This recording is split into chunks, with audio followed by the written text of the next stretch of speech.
우리 같이 함께 주님을 기대하는 마음으로 말씀 보도록 하겠습니다. 신명기 29장 29절의 말씀인데요. 한 절입니다. 우리 같이 함께 큰 목소리로 봉독하도록 하겠습니다.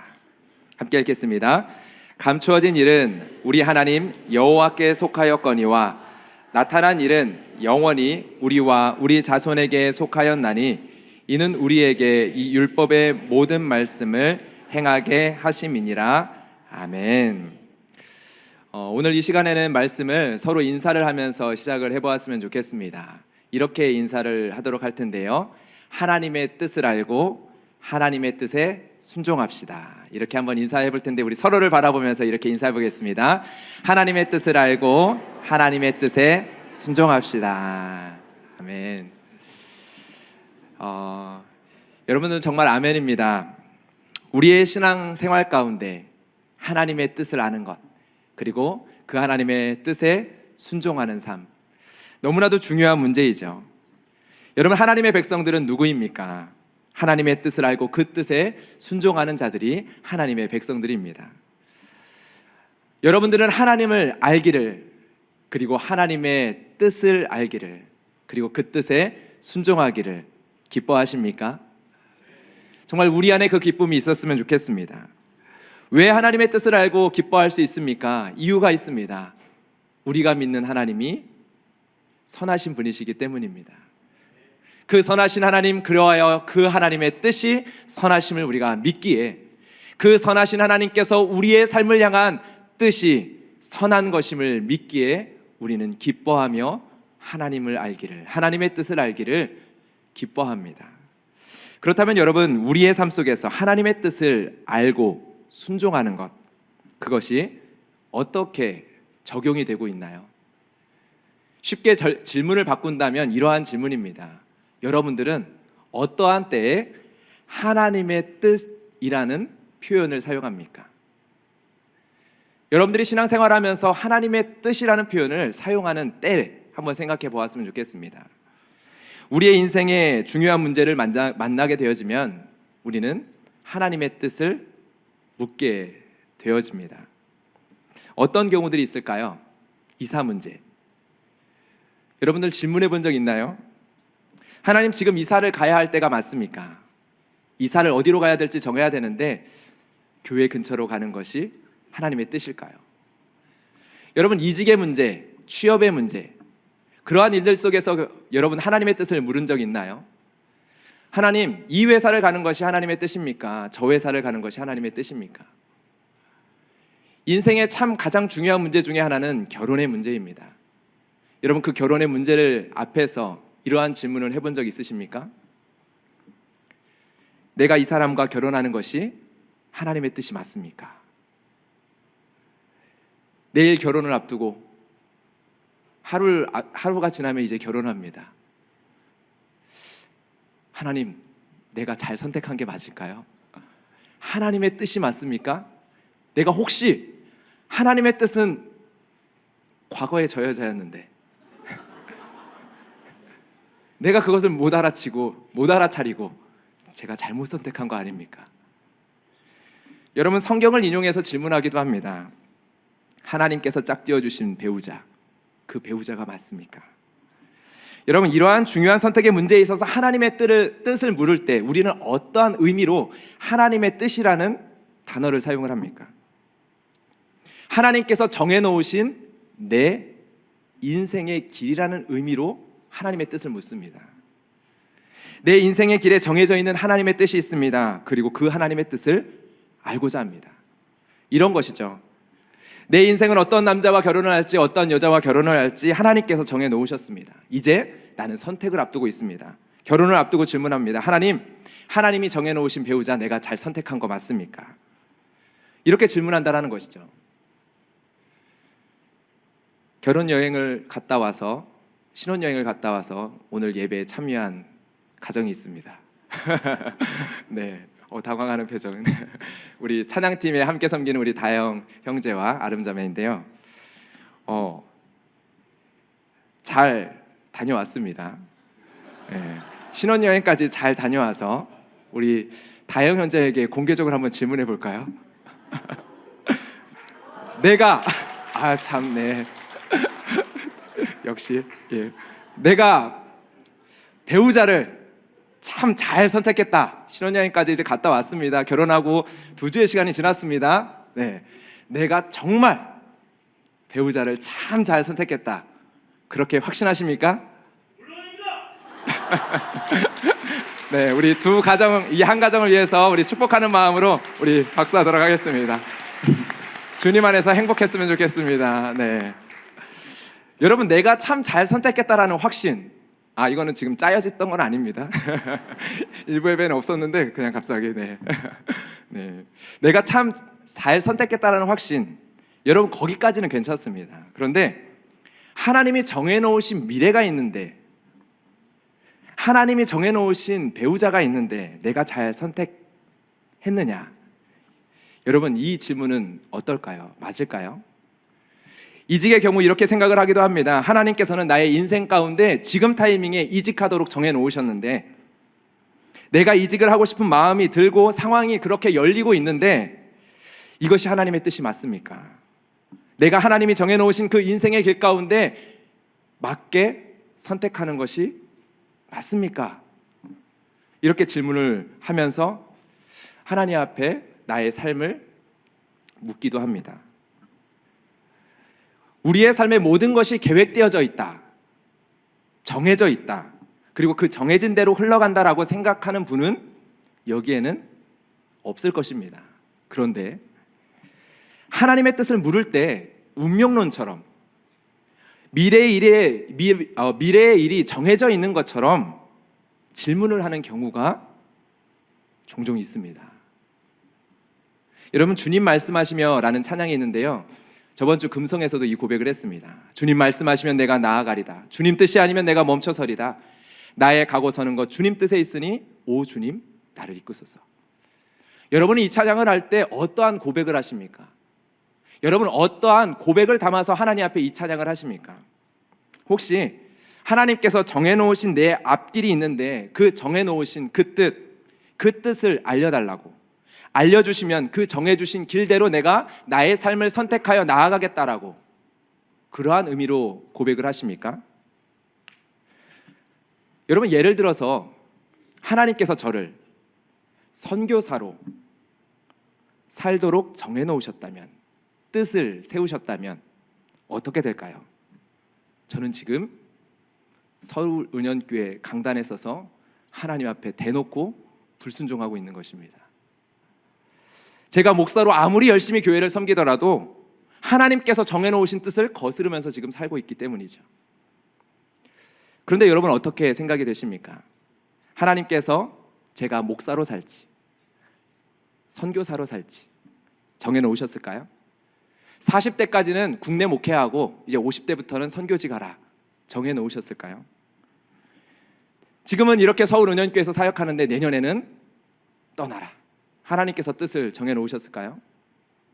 만약 그게 아니라면 나의 선택의 문제입니까?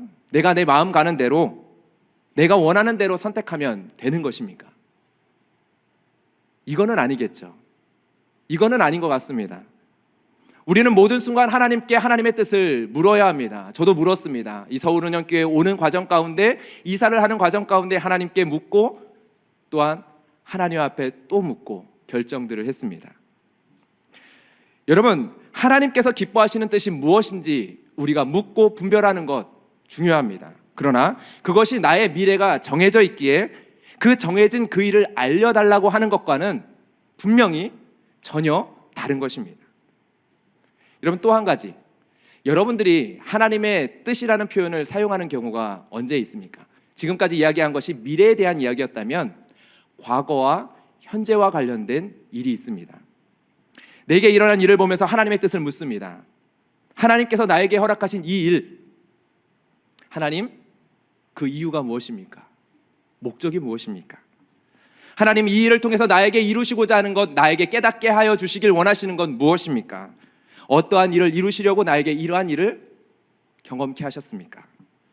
여러분, 이렇게 과거와 현재에 대한 하나님의 뜻을 질문할 때 우리가 묻는 그 하나님은 어떠한 하나님이 됩니까?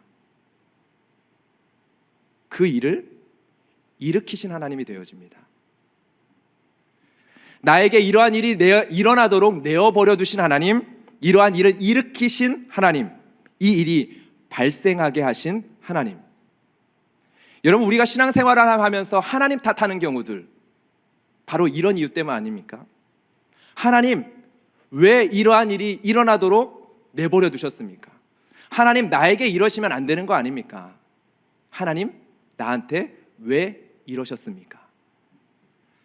저는 오늘 이 시간을 통해서 하나님의 뜻, 우리가 하나님의 뜻을 어떻게 정리해야 하는지, 그리고 하나님의 뜻을 어떻게 바르게 이해해야 하는지를 우리가 생각해 보고자 합니다.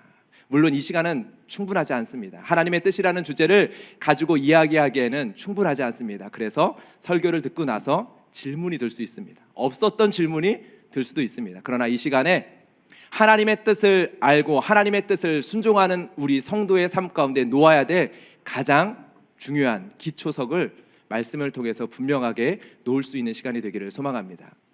여러분, 오늘 신명기 29장 29절의 말씀을 보면 두 가지의 일이 나옵니다. 설교 제목이기도 하는데요, 감추어진 일이 나오고 나타난 일이 나옵니다. 여러분, 같이 함께 본문 말씀 다시 한 번 더 읽어보겠습니다. 시작. 감추어진 일은 우리 하나님 여호와께 속하였거니와 나타난 일은 영원히 우리와 우리 자손에게 속하였나니 이는 우리에게 이 율법의 모든 말씀을 행하게 하심이니라. 우리 하나님 여호와께 속한 감추어진 일이 있습니다. 그리고 우리에게 속한 나타난 일이 있습니다. 감추어진 일과 나타난 일, 이 둘을 구분하는 것, 분별하는 것, 그것이 하나님의 뜻을 아는 첫걸음입니다. 그렇다면 여러분, 감추어진 일은 무엇일까요? 하나님은 알고 계시지만 우리에게는 감추어진 모든 것을 가리킵니다. 먼저 알아야 할 것은 이것입니다. 감추어진 일이 있다라는 사실. 하나님께 속한 감추어진 일이 있다라는 사실. 왜 이 사실을 분명히 알아야 합니까? 우리가 알려고 하면 안 되는 일이 있다라는 것을 우리에게 가르쳐주기 때문입니다. 여러분, 감추어진 일은 우리가 알 수 없는 것입니다. 알 수 없다라는 것은 알려고 해서도 안 된다라는 것입니다. 그것을 감추신 분이 누구십니까? 여호와 하나님이십니다. 하나님께서 하나님이 가지고 계신 큰 계획과 뜻 가운데 하나님께서 감추신 이유와 목적이 있는 것입니다. 그러하기에 감추어진 것은 알면 안 되는 것입니다. 여러분, 이것을 동의하는 것이 하나님의 뜻을 이해하는 첫 출발입니다. 여러분, 이것이 동의되십니까? 하나님께서 감추어 놓으신 것은 알려고 하면 안 된다. 하나님께서 감추신 일이 있다. 여러분, 그렇다면 하나님께서 감추신 일 무엇입니까? 이 시간에 이것을 생각해 보기 이전에 먼저 나타난 일이 무엇인지를 정리해 보는 것이 도움이 됩니다. 왜냐하면 오늘 본문은 나타난 일에 대해서는 분명하게 우리에게 설명하고 있기 때문이죠. 본문 말씀을 다시 볼까요? 나타난 일은 영원히 우리와 우리 자손에게 속하였나니, 이어지는 말씀이 무엇입니까? 이는 우리에게 이 율법의 모든 말씀을 행하게 하려 하심이라. 여기서 이 나타난 일은 지금 이 신명기 말씀을 통하여서 1장부터 29장까지 하나님께서 이스라엘 백성들에게 주시는 하나님의 말씀, 하나님의 계명, 하나님의 율법을 가리킵니다. 신명기 29장 29절을 새 번역 성경으로 우리 다시 한번 읽어보겠습니다. 함께 읽겠습니다. 이 세상에는 주 우리의 하나님이 숨기시기 때문에 알 수 없는 일도 많습니다. 그것은 주님의 것입니다. 그러나 하나님은 그의 뜻이 담긴 율법을 밝히 나타내 주셨으니 이것은 우리의 것입니다. 우리와 우리의 자손은 길이길이 이 율법의 모든 말씀에 순종해야 합니다. 성경에서 하나님의 말씀을, 하나님의 율법을 하나님의 뜻이라고 표현합니다. 여러분, 마태복음 7장 21절의 말씀입니다. 나더러 주여 주여 하는 자마다 다 천국에 들어갈 것이 아니요 다만 하늘에 계신 내 아버지의 뜻대로 행하는 자라야 들어가리라. 내 아버지의 뜻, 기록된 하나님의 말씀을 가리킵니다. 요한일서 2장 17절의 말씀입니다. 이 세상도 그 정욕도 지나가되 오직 하나님의 뜻을 행하는 자는 영원히 거하느니라. 이 말씀도 마찬가지입니다. 여기서의 하나님의 뜻도 하나님의 율법, 하나님의 말씀을 가리킵니다. 여기서 더 나아가서 우리가 알아야 될 분명한 사실이 있습니다. 중요한 사실이 있습니다. 우리에게 나타난 새 일, 우리에게 나타난 새 말씀이 있습니다. 요한복음 1장 14절의 말씀입니다. 말씀이 육신이 되어 우리 가운데 거하심에 우리가 그의 영광을 보니 아버지의 독생자의 영광이요 은혜와 진리가 충만하더라. 우리 가운데 나타나신 말씀, 분명한 하나님의 말씀이 있는데 그분이 육신이 되어 우리 가운데 나타나셨습니다. 그분이 예수 그리스도입니다. 예수님께서는 구약의 모든 성경이 바로 자신을 가리켜 말한 것이라고 이야기하시기도 했습니다. 누가복음 24장 26절과 27절의 말씀입니다. 그리스도가 이런 고난을 받고 자기의 영광에 들어가야 할 것이 아니냐 하고 이에 모세와 모든 선지자의 글로 시작하여 모든 성경에 쓴 바 자기에 관한 것을 자세히 설명하니라. 또한 그 예수님께서는 우리를 향한 하나님의 사랑을 나타내 주셨습니다. 우리 로마서 5장 8절의 말씀은 함께 한 목소리로 읽겠습니다. 시작. 우리가 아직 죄인 되었을 때에 그리스도께서 우리를 위하여 죽으심으로 하나님께서 우리에 대한 자기의 사랑을 확증하셨느니라. 예수님은 하나님의 사랑 그 자체입니다. 예수님은 하나님의 말씀, 하나님의 뜻 그 자체입니다. 여러분, 그렇다면 나타난 일이 그러하다면 감추어진 일은 무엇일까요? 첫 번째로 미래입니다. 미래의 시간은 하나님께서 인간이, 인생이 알 수 없도록 창조하셨습니다. 육신을 입고 살아가는 인간들은 미래의 시간을 알 수 없도록 하나님께서는 감추어 놓으셨습니다. 그런데 우리는 미래가 감추어진 일에 속한다라고 잘 받아들이지 않는 경향이 있습니다. 하나님의 뜻을 물으면서 하나님의 뜻을 질문할 때 내 인생의, 내 미래의 것을 알고 싶어하는 경향이 우리에게 있습니다. 잘 될지 안 될지, 괜찮을지 문제가 생길지, 앞서 이야기 드린 것처럼 중요한 선택의 문제에 있어서 우리는 그러합니다. 여러분, 감추어진 미래에 대해서 알 수 있다 이야기하는 곳이 있습니다. 감추어진 미래에 대해서 내가 알려줄 수 있다라고 이야기하는 곳이 있습니다. 여러분이 절대적으로 도망치고 피해야 될 곳들입니다. 사이비 종교들, 이단들이 그러합니다. 여러분, 미래를 알고 싶어하는 인간의 마음 안에는 불안이라는 것이 있습니다. 여러분, 취업을 준비하는데 100번 떨어집니다. 200번 떨어집니다. 300번 떨어집니다. 그런데 301번째에는 합격한다라는 미래를 알고 있다면 불안할까요? 그렇지 않습니다. 우리의 모든 불안의 기초에는 알지 못하는 미래에 대한 것이 있습니다. 이단들은 이러한 인간이 가지고 있는 그 불안, 근원적인 불안, 내면에 있는 이 불안을 이용해서 사람을 조종합니다. 종교 장사를 합니다.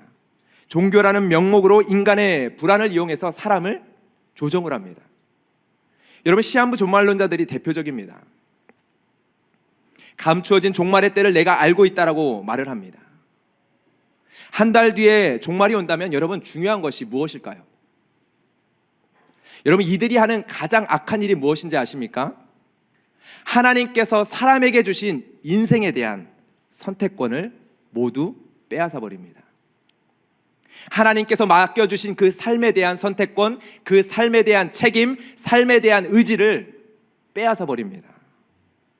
그러니까 가족도 내팽겨치고 일터도 내팽겨치고 재산도 다 갖다 바치는 일들이 일어나는 것이죠. 여러분, 모든 이단 종교들은 이러한 인간이 가지고 있는 불안을 통해서 사람을 사로잡습니다. 그리고 그들이 가지고 있는 자유와 의지와 책임을, 하나님께서 주신 그 자유와 의지와 책임을 빼앗아 버립니다. 성경을 보면 하나님께서 미래의 일들을 알려주시는 장면들이 있습니다. 물론 있습니다. 그런데 여러분, 극소수입니다. 하나님께서 특별히 개입하신 사건들입니다. 우리는 그 사실을 알아야 합니다. 만약 미래의 일을 알려주시는 것이 하나님께서 그 백성들을 인도하시는 방법이었다면, 방식이었다면 그것이 성경에서 특별한 이야기로 언급되어지지 않을 것입니다. 일반적인 이야기로 이야기되었을 것입니다. 그러나 성경에 기록된 어떠한 인물도 미래를 아는 일에 매어 달린 사람은 없습니다. 도리어 성경은 이야기하죠. 도리어 성경은 갈 바를 알지 못하고 나간 아브라함을 믿음의 조상이라고 우리에게 소개합니다. 갈 바를 알았기 때문에 간 것이 아닙니다. 갈 바를 모르고 갔다라고 이야기합니다. 하나님의 명령이 있습니다. 그리고 그 명령에 순종하는 삶이 있습니다. 그런데 갈 바를 알지 못하고 갑니다. 그 아브라함의 삶을 향하여서 믿음의 삶이다, 모든 성도들이 따라가야 할 믿음의 본이다, 성경은 이야기한다는 것이죠. 여러분, 그리고 두 번째로 감추어진 일이 있습니다. 일의 목적입니다. 우리의 삶에 어떠한 일이 일어날 때 그 일이 일어난 이유와 목적에 대해서 우리는 질문을 가지게 되어지죠. 그런데 우리가 기억해야 될 것이 있습니다. 감추어진 것입니다. 감추어진 일입니다. 내가 왜 오늘 이러한 사고를 당해야 했는가? 감추어진 일입니다. 왜 내 삶에 이러한 일이 벌어져야 했는가? 감추어진 일입니다. 내가 왜 이런 사람을 사랑하게 돼서 결혼하게 됐을까? 이것도 뭘까요? 감추어진 일입니다. 여러분, 인생은 1차 방정식이 아닙니다 라는 표현이 있습니다. 1차 방정식 한번 띄워주시고요. 중학교 1학년 과정이라고 합니다. X는 뭘까요? 네, 아시죠? 너무 쉽습니다. 여러분, 인생이 이러하다면 얼마나 좋을까요? 내 인생에 벌어진 어떠한 일, 하나님, 그 이유가 뭡니까? 목적이 뭡니까? 우리가 이해할 수 있을 만한 단 하나의 답이면 얼마나 쉽습니까? 여러분, 감춰진 일입니다. 물론 여러분, 때때로 인생을 살아가면서 나에게 왜 이러한 일이 일어났는가, 그 이유와 목적에 대해서 감사로, 기쁨으로 고백하는 너무나도 아름다운 성도를 만나게 되어집니다. 여러분들의 삶에도 그러한 고백들 있으시죠? 내가 이 사람을 만난 것은 나의 이러한 부분을 빚어가길 원하셨던 하나님의 열심이었습니다. 여러분, 정말 아름다운 고백입니다. 내가 이때 사고를 당하지 않았다면 내 인생을 멈춰설 수 없었을 것입니다. 그것은 하나님의 개입이었습니다. 너무너무 귀한 고백이죠. 어떻게 그러한 상황에서 그러한 고백을, 어떻게 그것을 감사로 기쁨으로 고백할 수 있을까? 놀라울 고백들이 하나님을 믿는 성도의 삶 가운데 있습니다. 그러나 여러분, 분명히 알아야 될 것은 감추어진 것입니다. 내가 알게 된 것은 극히 그 작은 일부라는 것입니다. 여전히 감추어진 일입니다. 제가 여전히 감추어진 일이라고 이야기할 수 있는 이유는 이 고백을 역으로 이야기를 하면, 이 역으로 설명해 보면 우리가 쉽게 알 수 있습니다. 역으로 설명해 보면 충분히 설명되지 않는 부분을 우리는 마주하게 되어지는데요. 왜냐하면 우리가 알게 된 것, 우리가 알고 있는 것, 그것은 극히 일부이기 때문이죠. 내가 이때 사고를 당하지 않았다면 내 인생을 멈춰설 수 없었을 거예요. 역으로 말하면 어떻게 되어집니까? 하나님께서 내가 하는 일을 멈추게 하시기 위해서 사고를 당하게 하신 것입니다. 이렇게 말하면 우리의 마음에는 반감이 생깁니다. 당연합니다. 여러분, 그렇지 않습니까? 하나님께서 나에게 꼭 그 일을 하시기 위해서 사고라는 것을 사용하셔야 했습니까? 하나님께서 내 다리를 빼앗아 버려야만 이 일을 이루실 수 있으셨던 겁니까? 하나님께서는 사고를 당하게 해서 내 다리를 잃게 만드신 분입니까? 여러분, 1 더하기 1은 뭡니까? 2입니다. 그것은 반대로 얘기해도 설명이 가능합니다. 2는 1 더하기 1입니다. 그러나 우리의 인생에 일어난 일에 대해서 내가 찾은 이유와 목적에 대해서 역으로 설명하면 충분하지 않습니다. 왜요? 내가 찾은 이유는 감추어진 것의 극히 일부에 지나지 않기 때문입니다. 그렇기 때문에 역으로 설명하면 그 설명이 충분하지 않다 여겨지는 것입니다.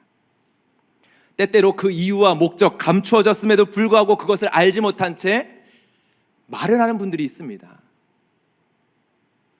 큰 사건이 벌어지면 하나님께서 그 일을 행하신 이유와 목적을 설명하려고 하는 분들이 있습니다. 죄송하지만 양해를 구하면서 지금도 속상하고 안타까운 이야기인데 세월호 사건을 잠깐 이야기 드리겠습니다. 이렇게 말하는 사람이 있었습니다. 하나님은 공연히 이렇게 침몰시킨 게 아니라 나라가 침몰하려고 하니 하나님께서 대한민국 이대로는 안 되니 이 어린 학생들, 이 꽃다운 애들을 침몰시키면서 국민들에게는 기회를 주는 것입니다. 여러분 어떻게 이러한 말을 할 수 있습니까? 여러분 누군가에게 어떠한 사건이 벌어졌을 때 우리는 그 사건을 보면서 누군가는 어떠한 경고를 들을 수도 있습니다. 누군가는 깨우침을 얻을 수 있습니다. 잠언도 이야기하죠. 잔치집이 아니라 어디를 가라고요? 여러분 그러하다라고 해서 내 가족이 죽었는데, 내 친척이 죽었는데 너 거기 가서 깨달음 좀 얻고 와라. 여러분 그렇게 말할 사람이 어디 있습니까? 여러분 감추어진 일, 이유와 목적은 감추어져 있습니다. 그렇다면 감추어진 일에 대한 태도는 무엇이어야 합니까? 겸손함입니다. 창조주 하나님 앞에 다 알지 못하는 피조물로서 겸손함입니다. 그런데 내가 모든 것을 알 수 있는 것처럼, 내가 모든 것을 알고 있는 것처럼 그렇게 말하는 그 순간 하나님의 위치에 서게 되어집니다. 그리고 하나님의 위치에 서서 이런 말도 되지 않은 이야기를 하게 되어지는 것입니다. 하나님을 악의 조성자로 만들어 버리는 것입니다. 하나님께서 배를 침몰시키셔서 어린 학생들을 수장시키신 분으로 만들어 버리는 거죠. 근데 여러분이 믿는, 저와 여러분이 믿는 우리 하나님은 어떠한 하나님이십니까? 하나님은 구원하시는 분이십니다. 하나님을 떠나 침몰하는 인생의 배를 항해하고 있는 인생들을 불쌍히 여기셔서 저와 여러분들을 구원하시기 위해 그 침몰하는 인생의 배 위에 육신을 입고 오신 예수 그리스도가 우리가 믿는 하나님이십니다. 침몰시키는 분이 아니라 침몰하는 세상 속에 인간의 몸을 입고 오셔서 우리를 건지시기 위해, 우리를 살리시기 위해서 당신을 침몰시키신 분이십니다. 우리 하나님이요, 우리가 믿는 구원자 예수님이요. 물론 우리는 고백을 합니다. 하나님께서 허락하지 아니하시면 참새 한 마리도 땅에 떨어질 수 없습니다. 여러분 마태복음 10장 29절의 말씀입니다. 참새 2마리가 한 아사리온에 팔리지 않느냐. 그러나 너희 아버지께서 허락하지 아니하시면 그 하나도 땅에 떨어지지 아니하리라. 여러분 하나님께서 허락하지 아니하시면 참새 한 마리도 땅에 떨어질 수 없습니다. 하나님께서 다스리십니다. 하나님께서 통치하십니다. 하나님께서 온 우주를 경영하시는 것처럼 여러분의 인생을, 여러분의 삶을 다스리고 주목하고 경영하고 계십니다. 그런데 여러분 한 마리의 참새가 땅에 떨어졌습니다. 하나님께서 왜 그 참새 한 마리가 땅에 떨어지도록 허락하셨습니까? 왜 허락하셨는지 그 이유와 목적은 감추어져 있습니다. 감추어진 것을 함부로 단정하면 안 되는 이유입니다. 그렇다면 여러분, 감추어진 일을 만났을 때 우리는 어떻게 반응을 해야 할까요? 감추어진 일 앞에는 겸손함으로, 나타난 일 앞에는 신뢰와 믿음으로 반응하는 것입니다. 여러분 예를 들어 보겠습니다. 제가 예를 적어 왔는데요. 내가 저 인간과 결혼하는 것이 하나님의 뜻이 아니었어.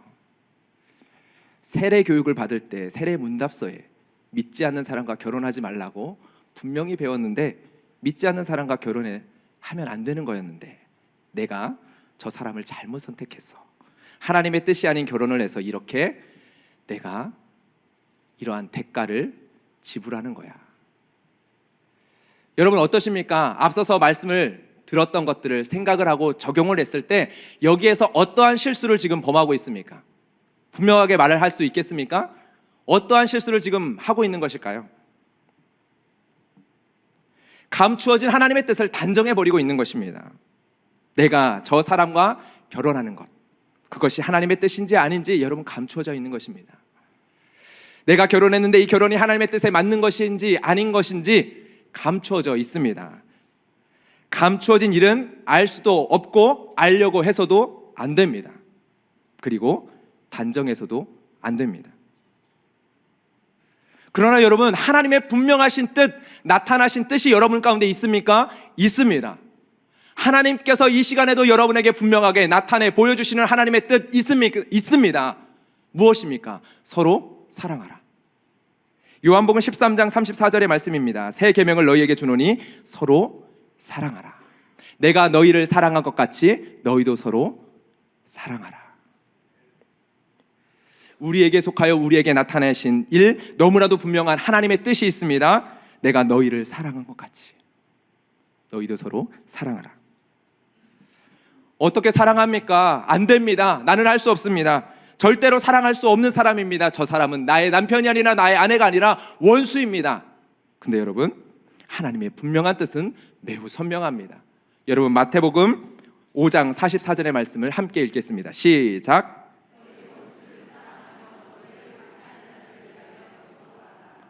피할 길이 없습니다. 원수도 사랑하랍니다. 원수 되었던 우리를, 죄인 되었던 우리를 사랑하신 분이 지금 말씀하고 계십니다. 우리가 아직 죄인 되었을 때 우리를 사랑하신 그분께서 자신의 목숨을 내어주신 예수님께서 하나님의 뜻을 나타내 보여주십니다. 내가 너희를 사랑한 것 같이, 원수 되었던 너희를 사랑한 것 같이 너희도 서로 사랑하라. 여러분, 예수님께서 하시는 말씀이 무엇입니까? 죄인 되었던 너를 사랑한 그 사랑으로 저 원수된 죄인을 내가 지금 사랑하고 있다. 허물과 죄로 죽었던 너희를 구원한 그 사랑으로 저 원수된 죄인을 사랑하며 구원하길 원한다. 여러분, 우리의 사랑이 아닙니다. 이처럼 사랑하신 예수 그리스도의 사랑입니다. 내가 너희를 사랑한 것 같이 예수님의 사랑입니다. 우리에게 분명하게 나타난 일, 나타난 뜻, 하나님의 그 사랑이 우리의 삶 속에 나타나는 것입니다. 그 사랑이 우리의 가정을 지켜내는 것이고 원수와 화목해 하는 것입니다. 오늘도 우리는 불확실한 것들 앞에서 참 많이 흔들립니다. 변화될 수 있을까? 바뀔 수 있을까? 해결될 수 있을까?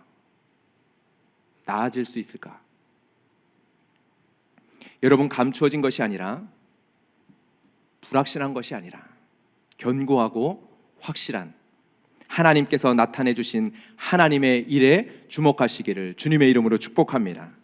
우리가 아직 죄인 되었을 때 그리스도께서 우리를 위하여 죽으심으로 하나님께서 우리에 대한 자기의 사랑을 확증하셨느니라. 여러분, 하나님의 뜻을 알 수 없어서 답답한 분 계십니까? 나에게 왜 이러한 일이 일어났는지, 고난과 상실과 슬픔 속에서 하나님을 믿는 나에게 왜 이러한 일이 일어나야만 했는지 답답함을 가지고 계신 분 계십니까? 요셉이 바로 앞에서 있었던 말을 인용합니다. 해석은 하나님께 있으니 그분이 당신에게 평안한 답을 주시리이다. 그러나 여러분, 기억하십시오. 감추어진 일입니다. 때때로 우리가 하나님의 목적의 그 지극히 작은 한 부분을 발견하게 되어서, 깨닫게 되어서 놀라워하고 기뻐하고 감사하게 하는 일들도 하나님께서 우리의 삶 가운데 열어주십니다. 너무나도 감사합니다. 그러나 여러분, 기억하십시오. 감추어진 일입니다. 감추어진 일에 대한 해석을 저는 할 수 없지만, 그러나 이 시간에 하나님께서 나타내 주신 하나님의 분명한 일을, 하나님의 분명한 뜻을 여러분에게 선포할 수 있습니다. 고난 속에서도 하나님의 선하심을 신뢰하는 것, 그것이 하나님의 뜻입니다. 예레미야 29장 11절의 말씀입니다. 여호와의 말씀이니라. 너희를 향한 나의 생각을 내가 아나니 평안이요 재앙이 아니니라. 너희에게 미래와 희망을 주는 것이니라. 여러분, 아멘이십니까? 하나님의 뜻입니다. 우리를 향한 하나님의 분명한 뜻은 어떠한 상황에 있든지 지금 하나님과 그분의 능력을 의지하는 것입니다. 오스왈드 챔버스의 이야기인데요. 우리 같이 함께 읽어보겠습니다. 넘겨주시고요. 시작. 우리를 향한 하나님의 분명한 뜻은 어떠한 상황에 있든지 지금 하나님과 그분의 능력을 의지하는 것입니다. 여러분 어떠한 상황 가운데 있습니까? 어떠한 문제 가운데 처해 있습니까? 어떠한 상황 속에서도 우리를 떠나지 아니하시겠다 약속하신 그 분명한 예수님께서 나타내신 이를 바라보고 붙잡기를 주님의 이름으로 축복합니다. 우리가 아직 죄인 되었을 때 우리를 찾아오신 그분은 지금 여러분이 어떠한 모습을 취하고 있든지 떠나지 않으시는 분이십니다. 로마서 8장 38절 39절의 말씀입니다. 내가 확신하노니 사망이나 생명이나 천사들이나 권세자들이나 현재일이나 장래일이나 능력이나 높음이나 깊음이나 다른 어떤 피조물이라도 우리를 우리 주 그리스도 예수 안에 있는 하나님의 사랑에서 끊을 수 없느니라. 아멘. 예수 그리스도 안에서 여러분에게 나타나신 일들, 뜻들 너무나도 분명하고 확실합니다. 너무나도 많습니다. 여러분 어떠한 뜻을 붙잡아야 될까요? 만일 하나님이 우리를 위하시면 누가 우리를 대적하리요? 아멘이십니까? 그리스도 예수 안에 있는 생명의 성령의 법이 죄와 사망에서 너희를 구원하였느니라. 우리가 알거니와 하나님을 사랑하는 자 그 뜻대로 부르심을 입은 자들에게는 모든 것이 합력하여 선을 이루느니라. 여러분 어떠한 뜻이 필요하십니까? 어떠한 하나님의 뜻이 여러분의 삶 가운데 선포되어야 합니까? 죄에 대하여 죽은 우리가 어찌 그 가운데서 살리요? 내가 그리스도와 함께 십자가에 못 박혔나니 그런즉 이제는 내가 산 것이 아니요 내 안에 그리스도께서 사신 것이라. 여러분 다시 한 번 더 오스왈드 챔버스의 이야기를 인용하겠습니다. 우리 함께 읽을까요? 시작. 믿음은 우리가 이끌려가게 될 곳을 아는 것이 아니라 우리를 인도하시는 그분을 사랑하고 아는 것입니다. 믿음은 우리의 삶에 벌어진 일의 목적을 아는 것이 아니라 우리를 인도하시는 그 예수님을 참 사랑하고 그분이 참 신뢰할 만한 분인 것을 신뢰하고 믿고 확신하며 나아가는 것입니다. 여러분 앞서서 말씀드린 주님 말씀하시며 라는 찬양의 고백, 이제는 여러분 어떻게 찬양하시겠습니까? 어떠한 고백을 담아서 이 찬양을 하실 수 있겠습니까? 하나님의 뜻은 이미 나타나 있습니다. 주님의 말씀이 여기 있으니 나의 모든 상황 속에서, 지금 나의 이 현실 속에서, 나의 이 문제 속에서 나는 믿음으로 나아가겠습니다. 순종함으로 나아가겠습니다. 이 고백입니다. 주님께서 나타내신 뜻이 여기 있으니 내가 악한 길에서 멈춰서겠습니다. 내가 원망의 삶을 멈추겠습니다. 내가 불평의 입술을 이제 거두겠습니다. 주님께서 나타내 주신 뜻대로 먼저 그의 나라와 의를 구하며 살아가겠습니다.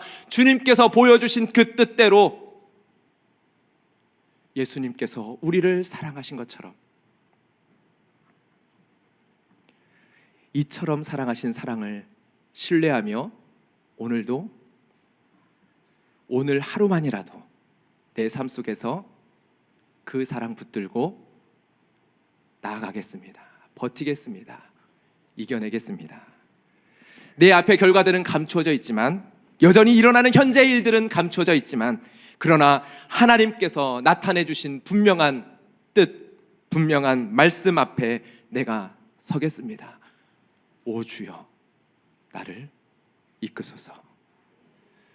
이 고백으로 앞으로는 이 찬양을 여러분의 삶 속에서 고백할 수 있는 여러분들이 되기를 주님의 이름으로 축복합니다.